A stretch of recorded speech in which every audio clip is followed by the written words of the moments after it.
All right, so we're going to try this for a fourth time. Finally got it recorded, and the microphone that I was using for the last video messed up and added a bunch of static to the video where you could barely hear me talking. All you heard was static. So we're trying this again. So first of all, let me give props where props are due. Kevin Acee of the Union Tribune, one of the Chargers' all-time greatest writers as far as I'm concerned, at least from as long as I've been a fan. And he actually had some information on Jeremy Clary transitioning from right tackle to right guard. So we looked at that. And I actually got the idea to even look at this in the first place from Matt Money Smith, one of my favorite announcers for the Chargers and also one of my favorite personalities reporting on the Chargers probably of all time.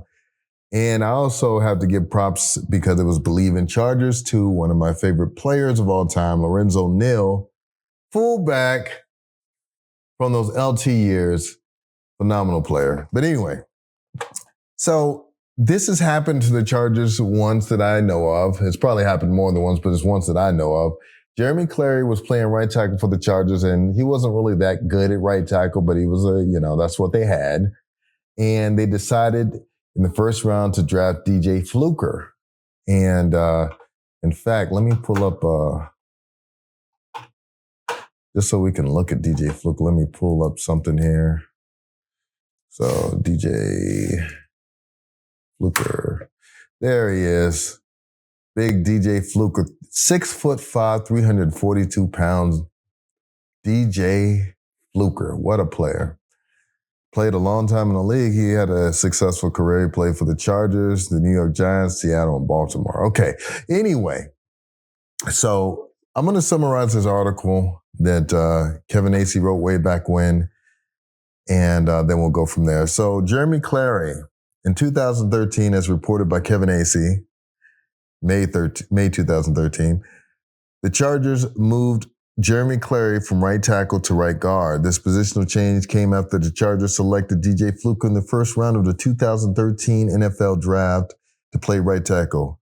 I mean, I was conceived in New York. I guess that's why I'm saying duh instead of the, but whatever. Born in a different state.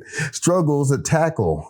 Clary had some difficulties at right tackle, allowing 42 pressures, 7 sacks, and 7 quarterback hits in 2011 alone. The move to guard was seen as a way to potentially mitigate some of those issues. And we'll talk about why in a second. Now, going back from Jeremy Clary, now we're on to Trey Pipkins, just to show the comparison. So Jeremy Clary allowed 42 pressures. Trey Pipkins in 2023 allowed 20 pressures. Jeremy Clary allowed 7 sacks. Trey, 3 sacks. Jeremy Clary, 7 quarterback hits. And Trey Pipkins allowed 6 quarterback hits. Now, who's the quarterback? When Jeremy Clary was playing, that was Phillip Rivers, notoriously immobile quarterback, but also notoriously slick in the pocket and moving forward and sidestepping pressure and things like that. But the big difference is Justin Herbert is absolutely incredible at avoiding sacks and getting out of the pocket and running away. So I don't know if this is really a fair comparison to Jeremy Clary because of the slickness of Justin Herbert. Now, I'd say Phillip Rivers in his second year as a starter was probably just as good at Justin Herbert as getting out of the pocket and running around. But after that, 2013, no way. All right, so I would say they're pretty comparable in how terrible they were, Trey being a lot better statistically. And versatility, back to Clary. Clary's versatility is that he played both tackle and guard in college at Kansas State. So he already had the experience at guard, so that made his transition a lot more feasible. And I looked, I couldn't find any information on Trey having any experience playing guard. I'm sure he probably did at some point, but I can't find anything about that. Back to Clary again. Technique over athleticism. As Acee noted, guards rely more on technique rather than pure athleticism. This suited Clary's strengths as a savvy veteran lineman.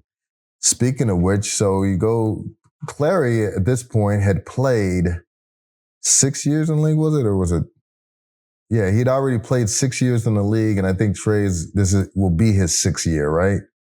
Right. So both of these guys are savvy veterans at this point, and I love the coaching that Duke Manyweather, I think his name is, that has been giving Trey, Rashawn Slater's coach.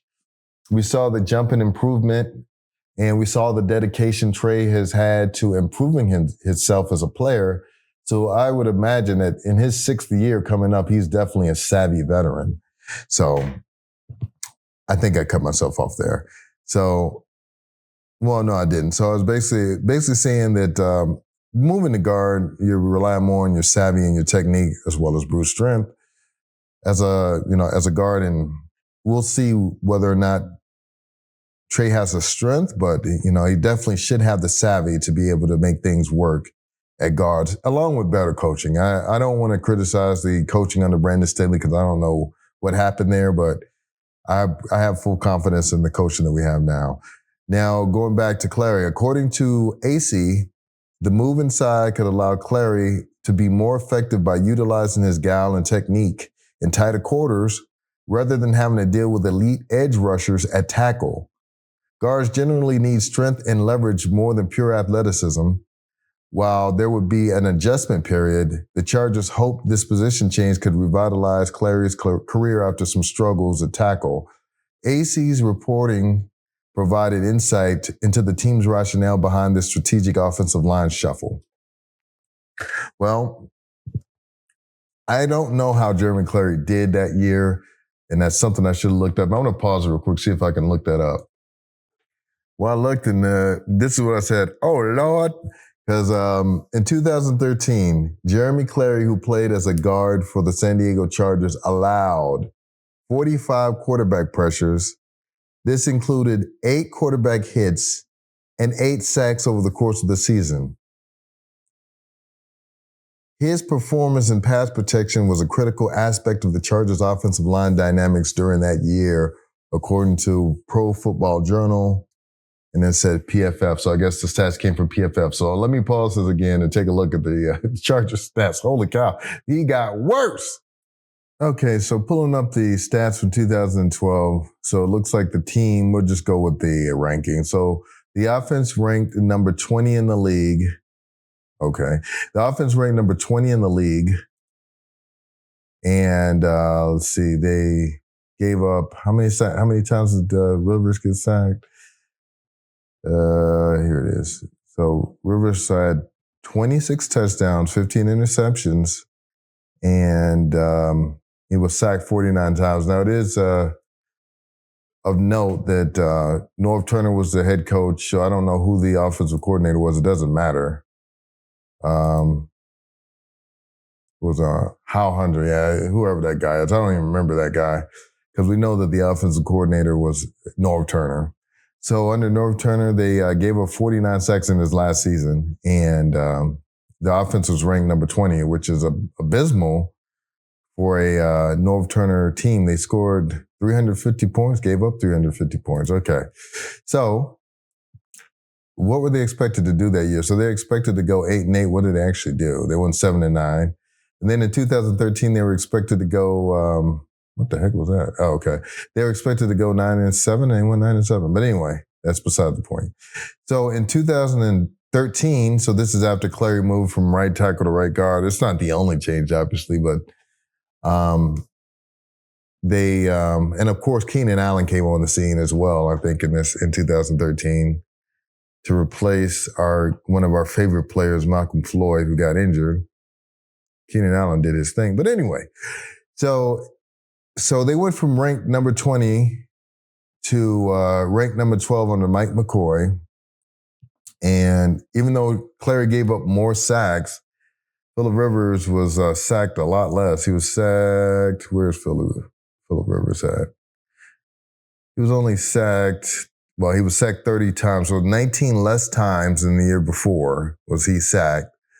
And they scored, instead of 350 points, they scored almost 400 points. Wow, that's typical of the Chargers offenses back then, around 400 points or so. So, Yeah, I don't know what change Jeremy Clary caused, but even though Clary gave up more sacks, he actually the offense improved. So I don't know if DJ Fluker was just that much better than Jeremy Clary. Guess what? Let's try to see if we can figure that out. Okay, so I lost my place a little bit, but that's okay. So we'll just take a look at the different offensive line starters from 2012 and as opposed to 2013, and so maybe we can kind of see what the difference was. So in 2013, or 2012, excuse me, in 2012, the starter was Jared Gaither at left tackle. He was injured and was inconsistent throughout the season, whereas 2013, they brought in King Dunlap, and I think we might all remember the King Dunlap was very solid. Excuse me. He gave up 34 quarterback pressures, 6 quarterback hits, and 2 sacks throughout the season, so that's pretty damn good. And then the 2012 left guard was Tyrone Green. He allowed 26 pressures, 3 quarterback hits, and 4 sacks. And Chad Reinhardt came on to replace him in 2013, and he allowed 22 quarterback pressures, 2 quarterback hits, and 1 sack. So the left side was pretty solid. And then, of course, center in both seasons was Nick Hardwick. He's very consistent. And Nick, he's Nick. He gave up 2 quarterback hits and 1 sack in 2013. And it's basically his stats were identical in 2013 and 2012. 15 quarterback pressures, 2 quarterback hits, and 1 sack. And then when you get to the right side of the line, so that's where right guard Jeremy Clary and DJ Fluker absolutely, I won't say they stunk it up, but they were definitely the weak link of the football team. So Jeremy Clary, when he played right guard, let's see. So in the 2013 season, we already talked about that. So in the 2012 season, when he was playing tackle, Jeremy Clary, right tackle that is, Jeremy Clary allowed 56 total pressures, 11 penalties. It doesn't say how many sacks, but that's a lot of pressure. So his pressures definitely went way down from 56 to 45. And then the quarterback hits kind of, I don't know. Let's see. Let me get back down there. Had 11 penalties. Wow. Didn't really say how many pressures, but he gave how many quarterback hits, but he gave up a lot of pressures. So the pressures went down. At least he improved when he switched over to right tackle. They had to drop to right tackle with a performance like that. And then who was the right guard before Jeremy Clary was? So Louis Vasquez, he was great. Why did they let Louis Vasquez go? I'm not going to look that up, but they let Louis Vasquez go. And he was definitely he was a fantastic lineman for the Chargers. He gave up 20 pressures, 3 hits, and 2 sacks in 2012. And then Jeremy Clary replaced him, giving up far more pressure, sacks, and quarterback hits than Louis Vasquez did. So Jeremy Clary, when he moved, he filled the spot, but did he improve? No, he did not. So now it leads me to want to take a look and see what Jamaree Salyer did last year. Now, I almost want to just throw out the crappy stats from last year. I'll just tell you that right now because I just don't think the coaching and the culture at the Chargers was up to par last year. All of the bad play by all of the players, I blame that all on Brandon Staley. This guy's cost a bunch of guys a bunch of money and a bunch of NFL careers with his horrible coaching. But anyway, let's take a quick look and see if we can figure out how many pressures are. Let's see if we can do that real quick. How about Jamaree Salyer? Is it? I don't know. Yeah, it should be able to figure out. In 2023. Let's see if it tells us. Jamaree Salyer performance statistics. Let's see if we can figure it out.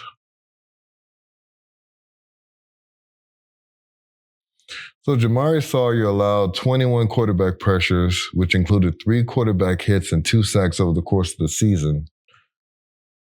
So clearly the run blocking wasn't there, but even with that horrible coaching, Salyer only allowed 2 sacks and 3 quarterback hits for the entire season, and that includes playing with Easton Stick. So now after seeing that, it makes me wonder why Harbaugh would want to move off of Jeromey Sawyer at right guard. We'll see how that lasts in training camp. We'll see if Trey Pipkins can actually do it, because to me, based on what I'm just seeing there, of course, I'm just glossing over it. I'm not there with the players, and I don't have the type of football acumen as a guy like Jim Harbaugh. But I'm trying to figure out, after seeing that performance, even though we know we probably struggled in run blocking, I'm not really seeing why I would want to move off of Jeromey Sawyer at right guard, but we will see.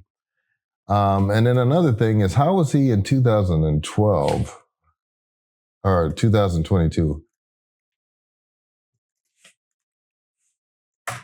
See if we can figure that one out.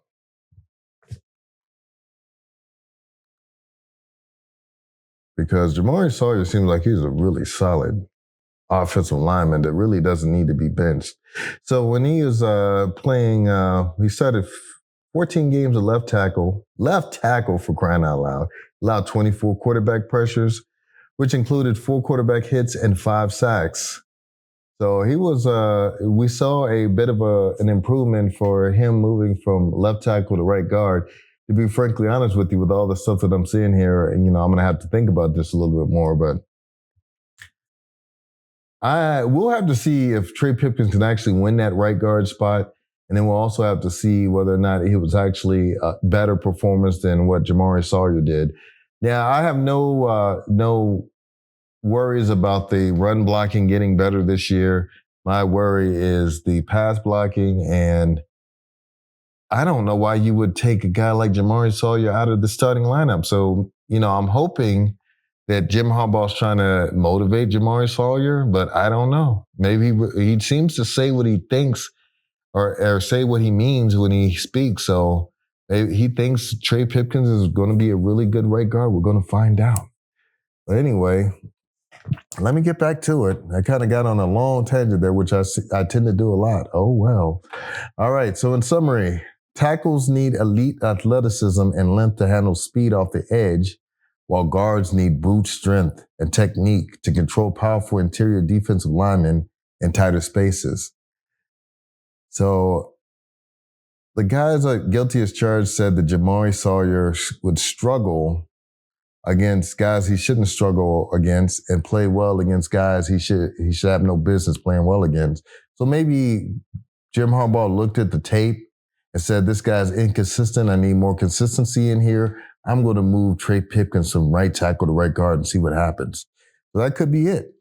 All right, so let's take a look at the different attributes that an offensive guard and an offensive tackle need to have. So since Trey's moving from tackle, let's start with tackle. So offensive tackles need to have. So they protect the outside edges of the offensive line against defensive end and outside linebackers, who are usually the premier pass rushers. We know that's true. A tackle requires superior athleticism, footwork, and length to mirror rushers off the edge. So we know that Trey Pipkins has the length. He does not have superior athleticism, and we can see that every time he plays against Max Crosby, one of my favorite and least favorite players of all time. Okay, a tackle needs more space, or they have more space to operate in pass protection compared to interior offensive linemen. And I'll tell you what, for Trey Pipkins, that's bad. For Rashawn Slater, that's phenomenal. So, and it's probably going to be phenomenal for Alt. Run blocking for a tackle involves more lateral movement and getting to the second level against linebackers. And is when it comes to physical attributes, a premium is placed on height, arm length, and overall athletic ability. So he's got good height, he's got probably good arm length. I'm not sure what his arm length is, but his athletic ability is just okay from what I've seen, because Max Crosby just running right past him and running away from Rashawn Slater to get to him to pass rush us. Okay, so offensive guards, what do they need to have? So an offensive guard engages with defensive tackles and interior blitzers who are bigger and more powerful, like a Chris Jones or Christian Fulton.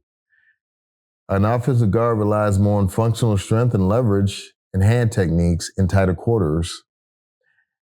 they are able to apply more double teams and combo blocks with other interior linemen to stop rushing offensive linemen and linebackers. Run blocking is more of a mauling, driving style to create interior running lanes. And a compact stout build is preferred with an emphasis on power over pure athleticism.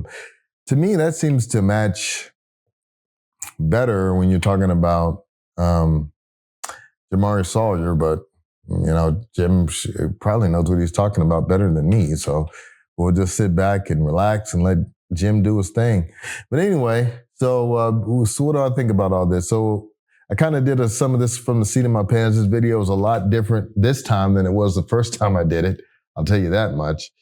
So what do I think? So I think that I'm questioning why not give Jeromey Sawyer a shot to start at right guard. But Jim Harbaugh does say competitors welcome. So Jeromey has every bit the opportunity to win that starting job, but he starts out behind our man, Trey Pipkins. I like Trey Pipkins. I think he's a hard worker. I love his attitude. I'm hoping that he is an absolutely astoundingly good right guard. But based on some of the things I've seen, with Jeremy Clary slightly improving and then retiring the next year, I think that Trey Pipkins will definitely get better as far as like giving up sacks and pressures. But do I think it's going to be an elite guard? That remains to be seen. Like I said, we'll just have to trust the coach. I actually trust this coach this time, not Brandon Staley. And we'll see how it goes. All right. I'll talk to you later.